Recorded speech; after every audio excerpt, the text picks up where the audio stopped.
Musicians and Hollywood stars are honoring R&B legend D'Angelo following news of his death. Jamie Foxx, Doja Cat, Missy, Elliott, and Jennifer Hudson are just a few stars remembering the 51-year-old after his family revealed on October 14th that he had passed away after battling cancer. Throughout his career, D'Angelo released 3 albums, won 4 Grammy Awards, and became well known for crafting a signature blend of R&B and hip-hop. In his moving tribute, Jamie Foxx praised the late singer for his silky and flawless voice and called him, quote, one of one.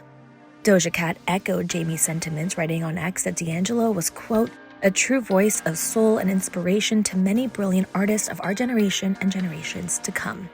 Here is what more stars had to say about the late icon and the legacy he leaves behind.